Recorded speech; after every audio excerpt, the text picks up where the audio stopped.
Yeah, Carol, did you get anything?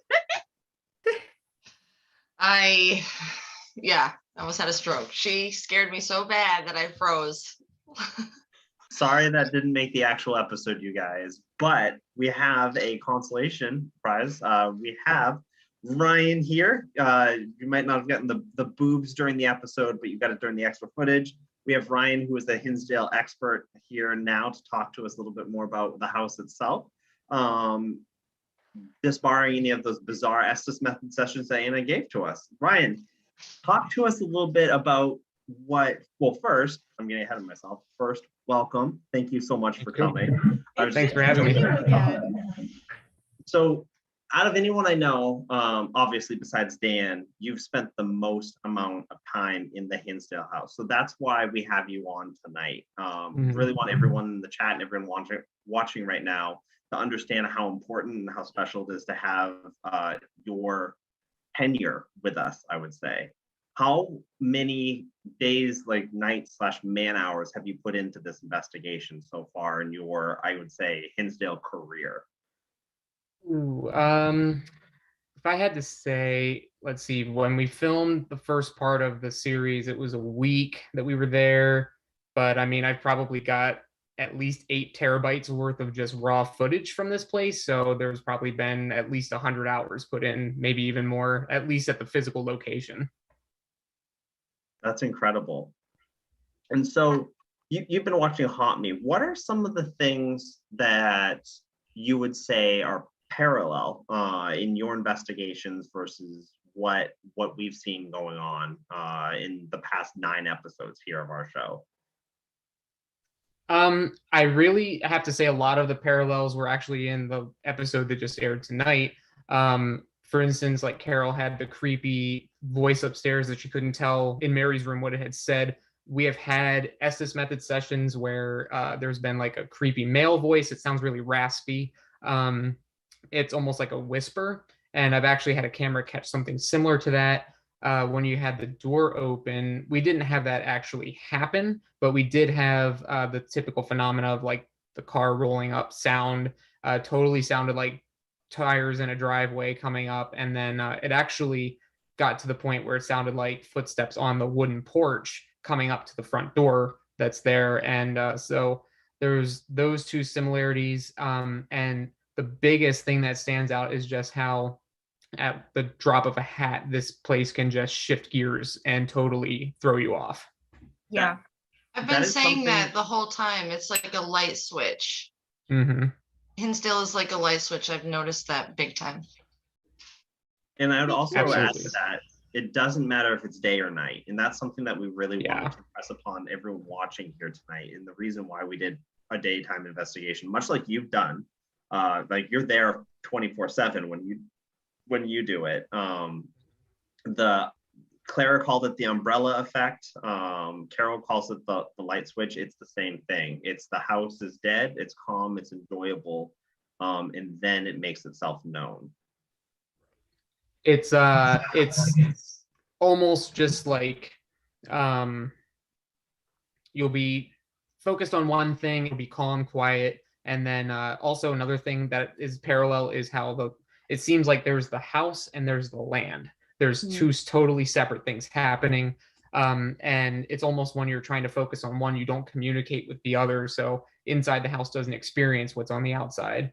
But you'll just be focusing on the typical. I find a lot of stuff in the house happens when I'm not there. So in a lot of my footage, I'm not in the house. And you'll hear footsteps talking. Sometimes it sounds like dishes being washed in the kitchen. You'll hear there's no sink.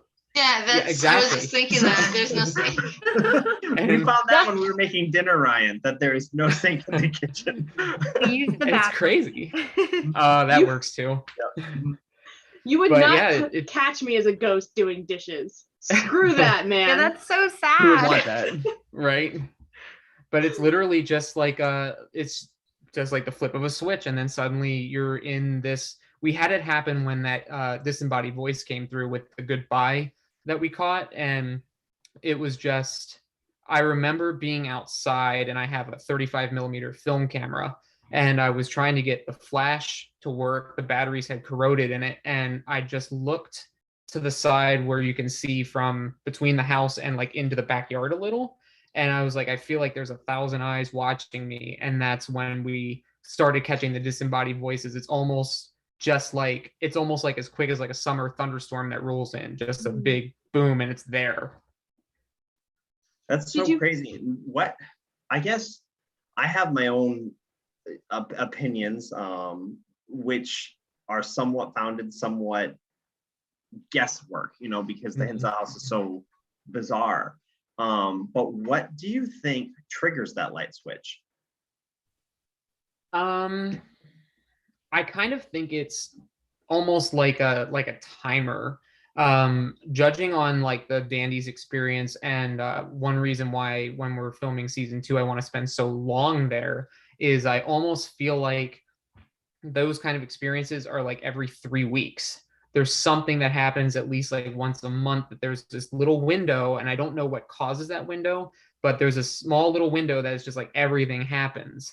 And it could be, looking at it from like a metaphysical standpoint, it could be like a moon phase. It could be just, I don't know what causes that, but it always seems like it's around every 3 to 4 weeks that there's just this moment that things happen. That's interesting. Yeah, we were there on the new moon, so it did feel pretty active, but it would be cool to look at the dates that you were there, the dates that we were there, and see if there's any correlation. I think that's a great idea, Ash, because then you might be able to time your next investigation either at a similar time to confirm or a different time in order to see if, just to basically A/B test. That would be really interesting. Yeah, exactly. And it could even be even on a sun scale. I mean, it's not impossible for like thermal energy in the summer to be converted into other forms of energy to be used. So is it more active on a winter night, or a night after a hot summer day? That's another thing that I kind of want to look at too. Well, we can attest that we were there on a hot summer day. Very hot. Probably the hottest of the summer days, and activity went bananas. So there's at least that. So there you go. Yeah, you'll never see my knees on Haunt Me Again if I can help it, but it was too hot not to have shorts on camera. That house gets sweltering when it's in the middle of the summer. Yeah. It's crazy hot. It's also neat too, the continuation of the activity that you're talking about bubbling up and being released. One of my thoughts that we talk about in like episode 1 or 2 is like the paranormal pressure release valve of like, it's all that land, everything's building it up, and then eventually inside the house it just kind of like poops on you. And if you, I guess, as a paranormal investigator are lucky, or as a Dandy family member are unlucky, you're there inside the house when you hit that 3-week mark and it needs to let some of that energy go. Right. It's such a fascinating place to explore. I think that I'm trying to focus on it as like you have the land. So that's the oldest portion of that area, and you have all the activity, the millions of years of everything, and then you've got the thousands of years of activity on that land with like the Native American inhabitation and everything, and then you've got the house itself and the history of that. So that's level 2, and then you have I would say like viewers that have never been to the house, people that have heard about it, read about it. You have like their collective consciousness on it, so that's another level. Then you have the consciousness of the people investigating it, so you've got all these things focusing on it, and that could be contributing to how active it is. And I agree with that it would be like there's just so much coming into that location that it just has to pop the valve every so often, and that's the time frame. I know. Yeah. We kind of considered that, and we were like, is it irresponsible to keep posting videos about it because it's going to create more of an intention toward it? Right. But at the same time, I guess, the way that you're able to shape your intention can affect it. So maybe we can shift it in a more positive direction. Exactly. Yeah. That's a little Easter egg Ash just dropped for the next episode. So I'm just go for it, Anna. Sorry. It is interesting to think about in this episode when we ask who's here and Carol gets that voice, everyone.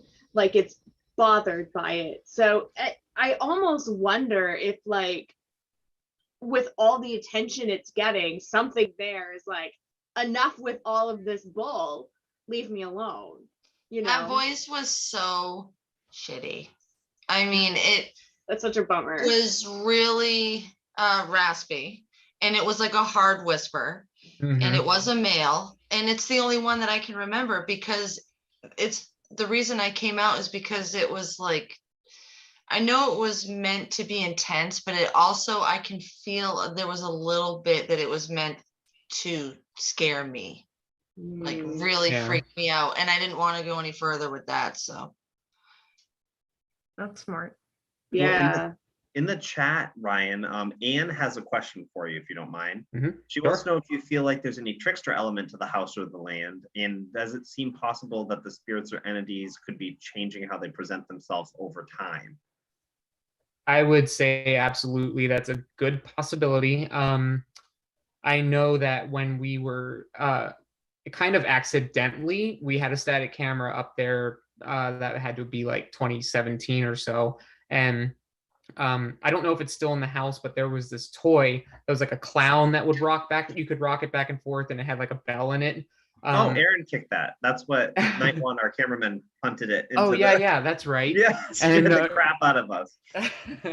That toy, it's sitting kind of like where you guys were. It was close to the closet, but it was like kind of in front of it. And I hadn't put it there. It was just there from when I set up, from the last investigators that were there.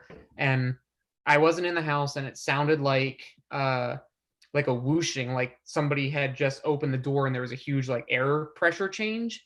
And that toy, you could hear like a thump and almost like the bell in it rattling, but it wasn't moving on camera. So it was like, I thought of it as like maybe a portal just opened, because after that thing started shifting. So that was my initial thought of it. So I think there are things that can come through that, that I would assume uses the closet as more of its entry point, that there are interdimensional things that can play tricks on you. I feel like there are things there that, if you've noticed with the Hinsdale house, and I'm sure you have, that one question you get, instead of one answer, you get two more questions out of what you experience. So I feel like there are things there that want you to kind of just keep chasing your tail and never really lead you to a right answer to what you're looking for. So I feel like that there are things, and to that particular location, they might even be considered guardians. If you want to look at it as a way of like, there might be things to that place that we're not supposed to know, or at our placement in time as humans, we're not capable of understanding. So these guardians are in place to protect that information until it's the right time. That makes a whole lot of sense with what Ty saw when he was scrying in the mirror. Yeah, that the mirror, plus I guess another little spoiler for next episode, the girls do a great job at kind of punching through whatever that shielding, the guardian shield is, to really get to I mean, I only just recently saw it because I was not there, I guess, listening wise or whatever. It was amazing to see them literally take that guardian and say, no, not right now, and set it aside and do some really cool work next episode. Ryan, have you ever noticed if the house has power surges at all? You know, I can't remember any time that I've experienced that, but I know it just kind of popped in my mind as a preparation that when we're there for a couple of weeks next year, I'm actually bringing like a backup battery that if the power surges or fails in any way, it won't interrupt anything I'm doing. So actually, come to think of it, I don't think I've ever had anything plugged into the house, so I haven't noticed that. But you've had corrupted film, you've had batteries die. Yeah. I have had batteries die. Honestly, like in the season 1 of Hinsdale Archives, there was a part where I'm listening remotely outside of the house, and the device I was using that I built, Evie, has high intensity audio inside, and I purposely removed myself from the house so that way things can kick up, because it tends to be more active when I'm not inside the house, but I could still hear what's in the house.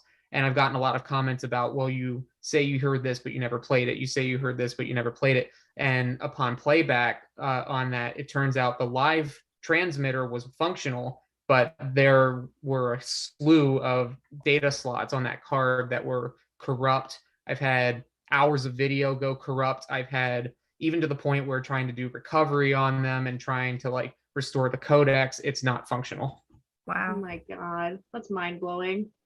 I figure roughly about 25% of anything I film in there gets removed. And I've even actually had a threat. I had drone footage that I was trying to kind of like get from the second story windows and kind of like pan out to some really cool filler footage.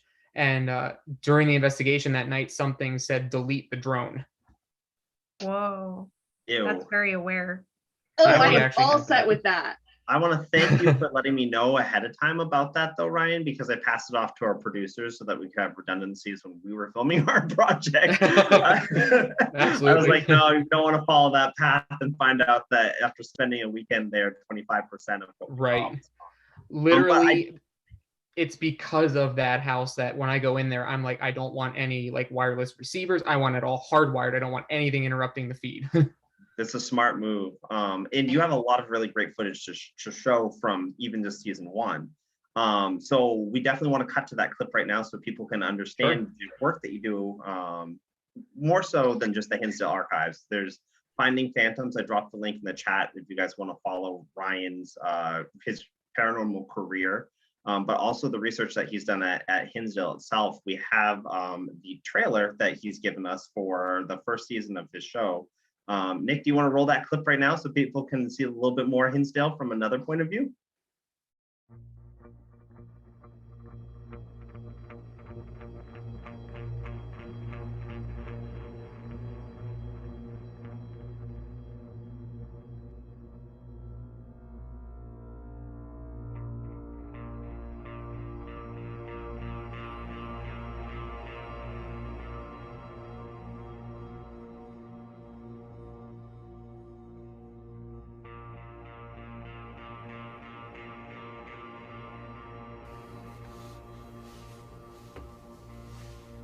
I am seeing a face.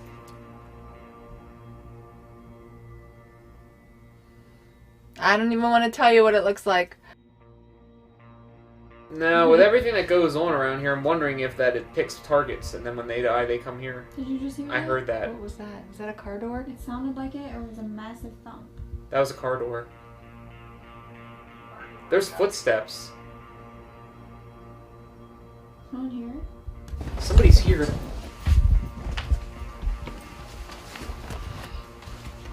No? There are no cars here. Nothing. And what's going on here on the inside? It's hard to breathe in here. Yeah.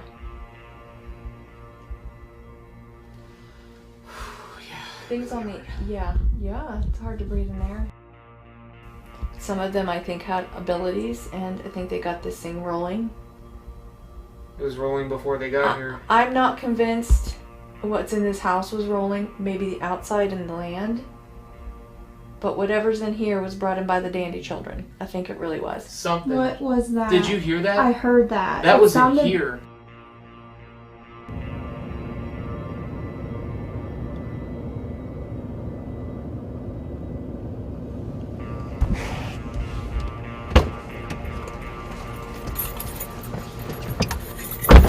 What's wrong? She's really tired. She was like half asleep in the truck or in the car.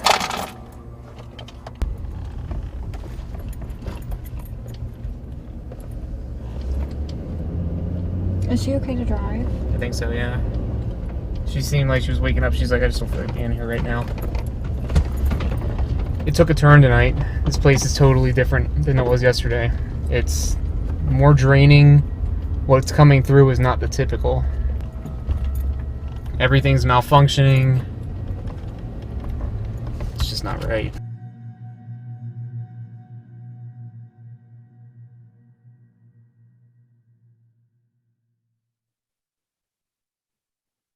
That was awesome.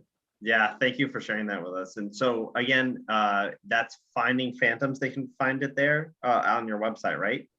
As well as Yes. YouTube. Mhm. So why don't you tell us a little bit about what is coming up next for you and your Hinsdale research?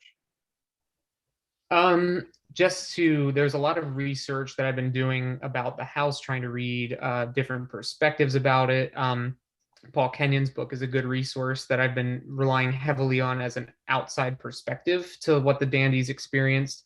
So you know for a fact that they didn't like do it for fame or anything like that. Half the time the Dandies were trying to protect their property, and that's kind of how Paul met them because he was invited to the house, but they were, Phil was coming after him, trying to get him to scram, and he was like, wait, I'm supposed to be here. So they weren't doing it for the publicity of things. And so I want to take their experiences and try to spend a couple weeks at the house. And first, I want to monitor it remotely. It's used to people coming in almost on like a nightly basis. So I want to take a little bit of time and let it just kind of simmer to its natural point and Awesome. see what it does on its own. And then I kind of want to live in it day to day, kind of like you guys were trying to simulate with your dinner party there when you first had arrived. Yeah. That sounds awesome. I can't believe that you stay in there alone. I mean, I think that I would, but even for a long period of time, that gives, a lot of opportunity for stuff to happen in there and for that light switch to go on. And then plus all the people that come up and visit. I mean. Oh, yeah. I that's one thing that's been on my mind is trying to figure out, like, okay, how can I block off the driveway so that I know I have no outside contamination there. And I remember actually when I was there by myself that I would have to take frequent breaks every few hours. And I remember I went into town to get dinner before filming through the rest of the night. And I'm looking around and I'm like, everybody's just eating their dinner and I'm probably going to die tonight. Like, I was just freaking out.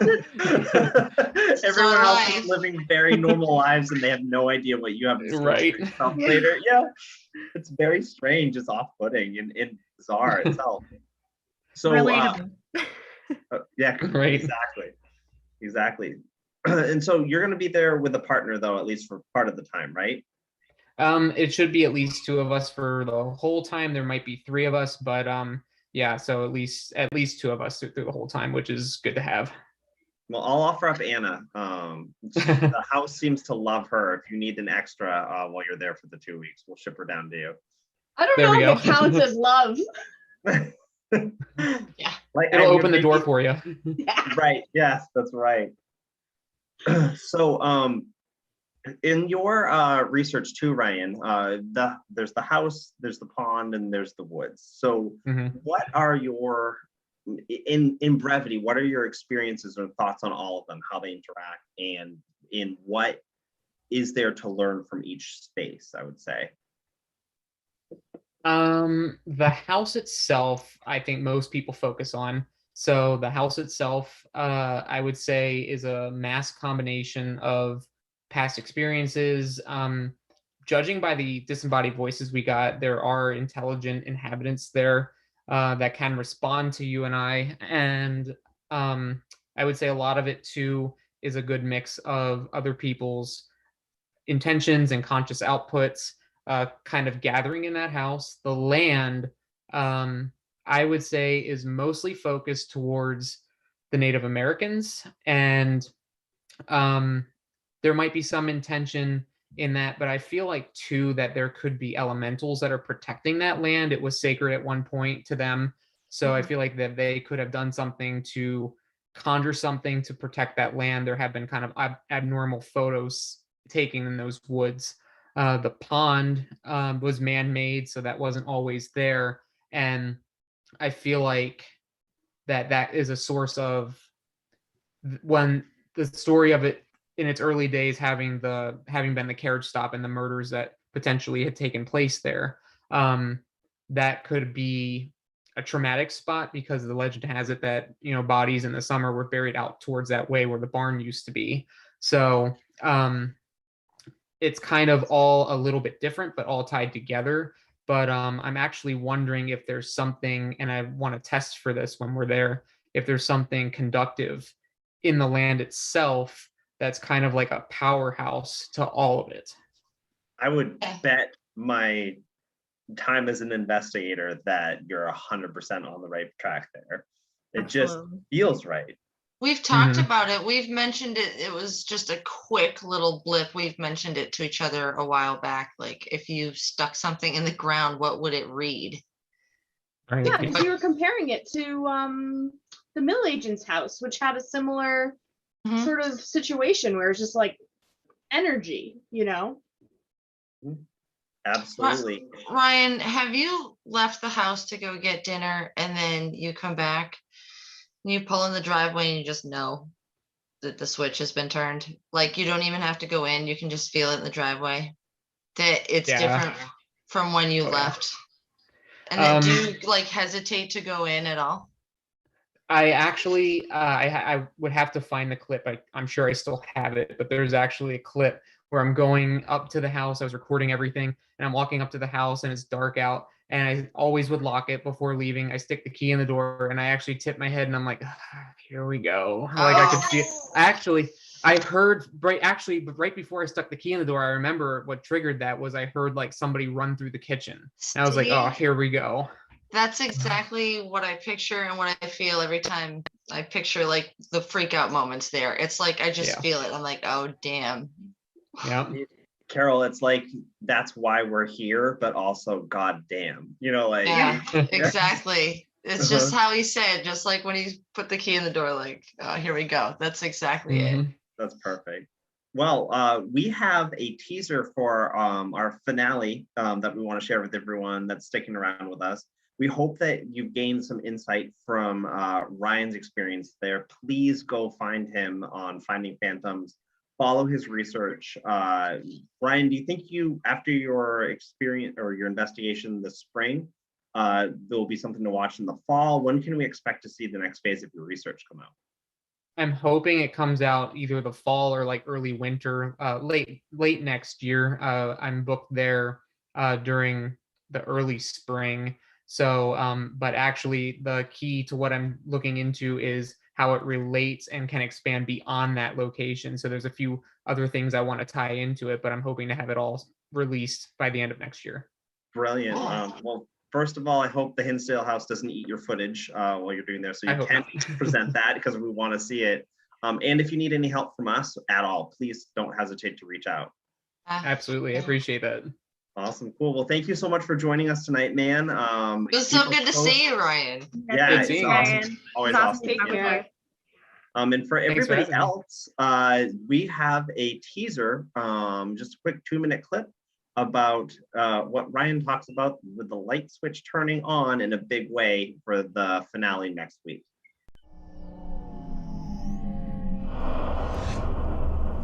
Hello, everyone.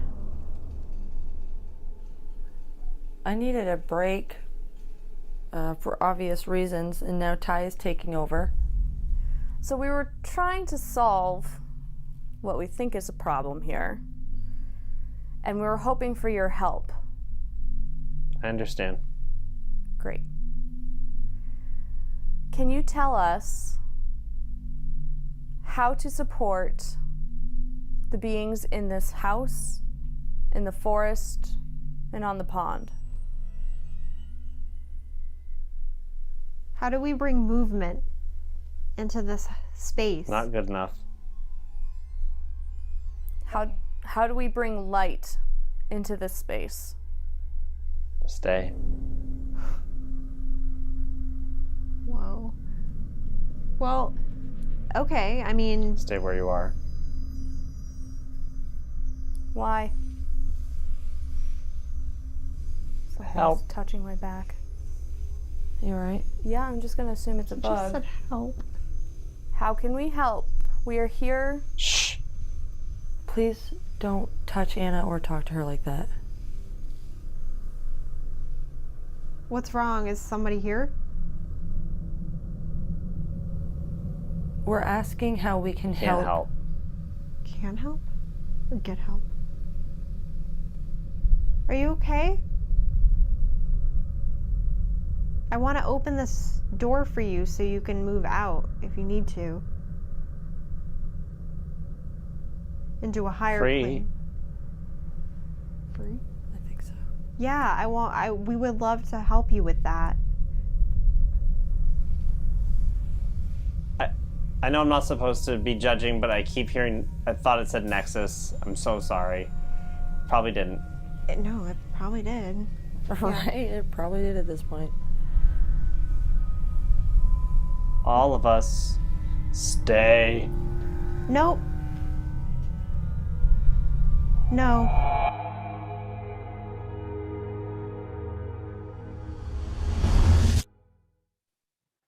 My favorite part is Ash just constantly vocalizes what I'm feeling. No, no, no, no, no, no. Shannon, my heart dropped as well when he said stay. Yeah, it's that crazy. voice he used, the stay. It's crazy too, because it's like watching this now and seeing what you guys are asking, what you're interacting like. You guys had such a wild experience I was never even part of. So thank you for like, I don't want to give away too much, but thank you guys for what you do for next week. It's big work. It's super impactful. It's so important to the field. And you guys make me so proud to be your teammate. That's all I have to say about next episode. Thanks, Ty. You did a great job too. Thanks. I appreciate Good it. job. I will say, if our viewers here want to check out the episode early, it will be available on Coffee tomorrow morning, so you can watch everything ad-free. So if you want to catch that ASAP, sign up, donate, and all 10 episodes, I believe, are still on there. Well, 10 will be on tomorrow morning. That's there's the a finale. If great you don't want to wait opportunity. 7 days, Yeah. it's tomorrow morning that you guys can watch the conclusion and pull all your notebooks out and put everything together and see if you're right. I mean, who's ever right when it comes No to one's this right. stuff? So we're gonna say who's closest. Yeah. But definitely come join us on Tuesdays, because it's like the highlight of my week, so we can chat with you. Yes. Thank you all. It's such a pleasure. Yep. Always. This one was a Um, good one. So Yeah. we will see the rest of you guys next Tuesday for the finale. There'll be a live stream to follow. Hopefully we'll put something together special for that too, because you guys have been amazing being with us on this journey. We hope that your notebooks are getting filled as we understand the Hinsdale house just a little bit better week by week. But Anna, where can you find us in the meantime? Yeah, if you're looking for content in between episodes, check us out on Instagram, Twitter, and Facebook. You'll see exclusive photos from the season, and you'll be able to chat with us there. We're always, if you want to throw your theories in the comments, we're always ready to hear them. If you want to support the show further, we have a shop. So haunt-me.com/shop. We have pre-orders for an incredible rune deck, if I do say so myself. That's available for you. And I'm actually probably going to put some of my paintings up there too. I know some of you have been commenting that you like them. So if you want to get something really nice for the holidays for someone, or just yourself, treat yourself, check that out at haunt-me.com/shop. I think that's it, y'all, but thank you so much for joining. This is always a pleasure. I can't wait for you to see the next episode. And I just have to say, no, Moth Woman, you are amazing. I love your screen name. Mothwoman, thank you. You are amazing as well. Love it. Awesome. So that's a Tuesday night, everybody. I'm gonna go watch The Wire. Take care, all. Oak Island is on, everybody. Big day. Have a good night, Big everyone. night. Thanks for coming again. Good night, I'll talk to everybody. you. See you next week.